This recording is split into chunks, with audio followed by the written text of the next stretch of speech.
Apple CEO Tim Cook has made a seismic announcement that is already sending shockwaves through the global tech and business landscapes.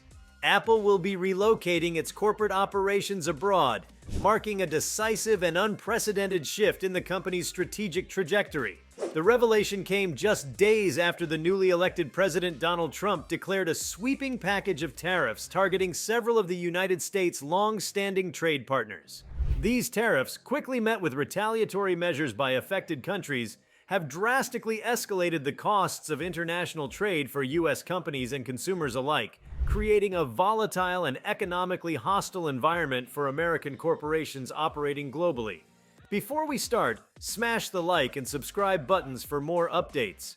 For Apple, a company deeply entwined in the intricate web of global supply chains, international consumer markets, and cross-border technological cooperation, the implications were clear and immediate. The move to relocate was not born of speculation or political posturing. It was a calculated business decision in response to a rapidly deteriorating economic reality.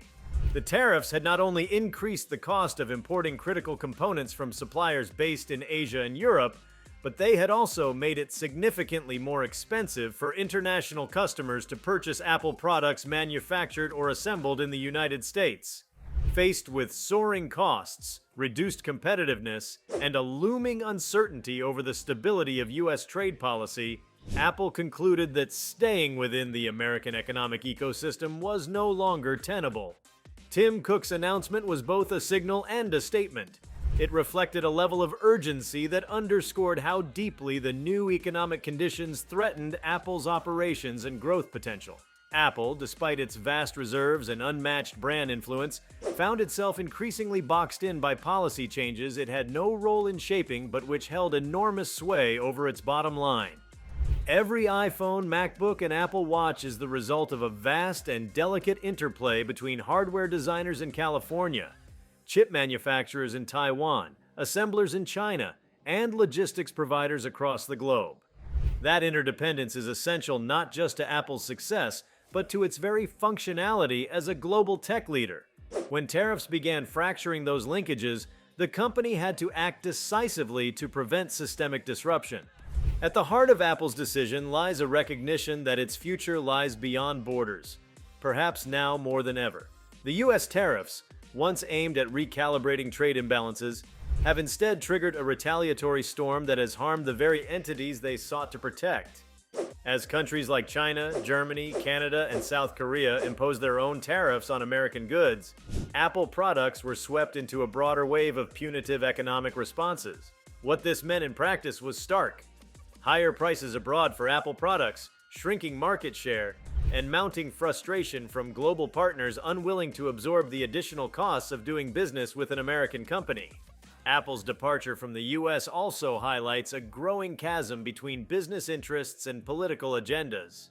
For years, Tim Cook and other Silicon Valley leaders have walked a tightrope between cooperating with government policies and protecting their companies from political turbulence. But with the introduction of aggressive across-the-board tariffs, the balance tipped. Cook, known for his pragmatism and methodical leadership style, saw the writing on the wall and acted swiftly. This is not a CEO guided by impulse or ideology. This is a strategist responding to the irreversible math of global economics. The relocation effort is massive in scale and complexity. While full operational details remain under wraps, early reports suggest that Apple is setting its sights on countries with stable trade agreements, strong infrastructure, and openness to multinational business. Ireland, with its favorable tax policies and long-standing ties to Apple, is seen as a potential nerve center for its European operations. Singapore and the Netherlands are also being considered for key headquarters functions. Regardless of the final location, what is clear is that Apple is restructuring itself to operate from a vantage point that insulates it from US-centric economic volatility. This development also raises critical questions for the broader American tech industry. Apple's departure could spark a domino effect, emboldening other multinational firms to reconsider their own exposure to US policy shifts. Already, murmurs within the upper echelons of companies like Tesla, Microsoft, and Amazon suggest that similar discussions are taking place behind closed doors. If Apple, a company with unparalleled brand loyalty, market dominance, and lobbying power, finds the current U.S. environment unworkable? What does that mean for smaller tech firms with less leverage? The announcement has sparked anxiety within U.S. financial markets. Investors, long accustomed to viewing Apple as a bellwether of American innovation and economic health, are grappling with the implications of its departure. Beyond immediate stock price fluctuations, there is a deeper concern about what this move signals about the U.S. as a viable hub for future innovation. The ripple effects could be far-reaching, affecting everything from job creation in California to the domestic demand for high-end technology components.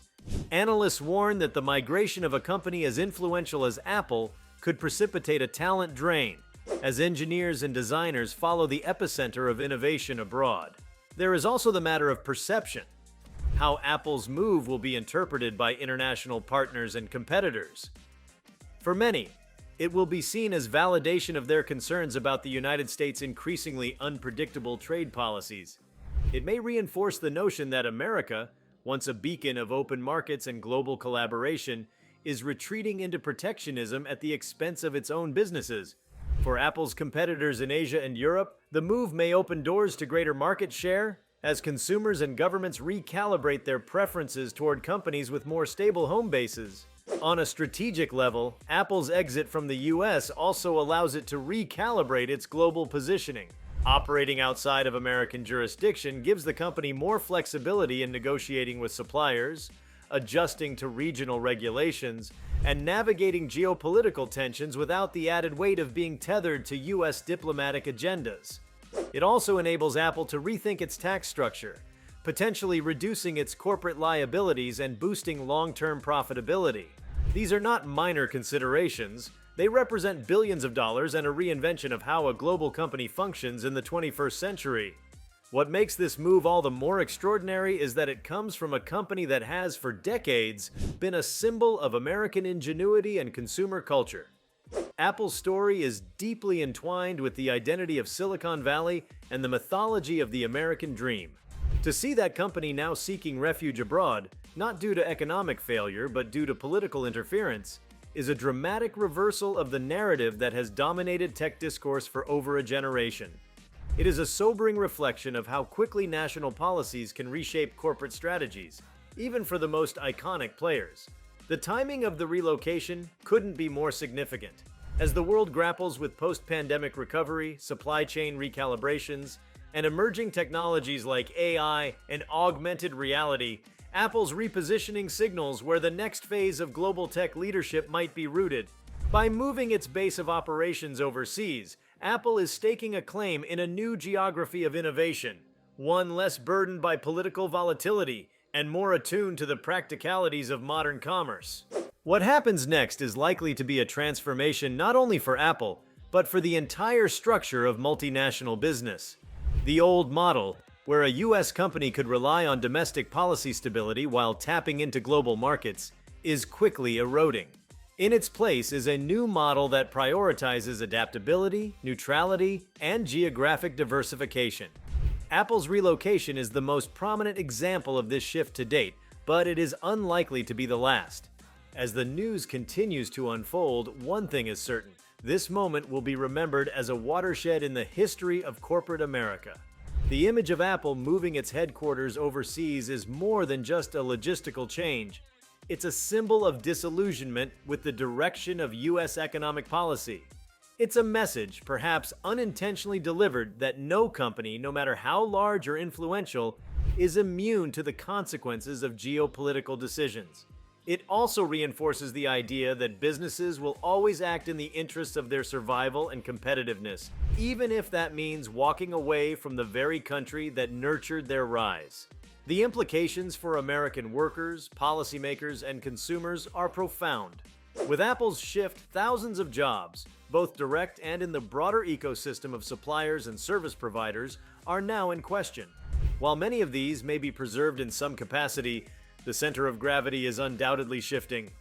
Policymakers who once courted Apple as a crown jewel of American industry now face the task of explaining how a signature company slipped through their fingers.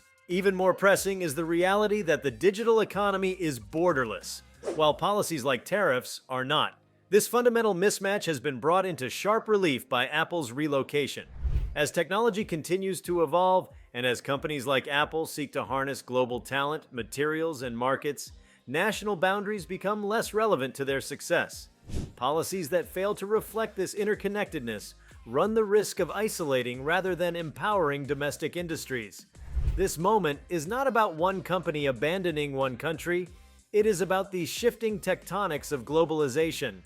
Apple's decision represents a turning point in how we understand the relationship between government policy and private enterprise in a hyper-connected world. It illustrates that innovation thrives not in isolation, but in environments that encourage collaboration, open exchange, and flexibility. When those conditions are undermined, even the most rooted companies will move. Tim Cook's leadership throughout this process reflects a broader truth about the demands placed on modern CEOs. He has been forced to act not just as a steward of innovation, but as a geopolitical strategist, navigating forces far beyond the confines of technology. His decision will be analyzed in business schools and boardrooms for years to come, not just as a response to tariffs, but as a masterclass in corporate foresight under pressure. As Apple begins the complex process of establishing a new international base, many will be watching to see how the company adapts to its new environment. But one thing is already clear: the foundation of American tech dominance has shifted. The very company that helped define the digital age is now redefining what it means to be a truly global enterprise. In doing so, it has not only changed its own trajectory, it has rewritten the rules of engagement for the global economy. If you like this video, please give it a like and subscribe to our channel. Also, leave your comments below and tell us, what are your thoughts on Apple moving abroad after Trump's tariffs and retaliation? We want to hear from you. Thank you for watching and see you next time.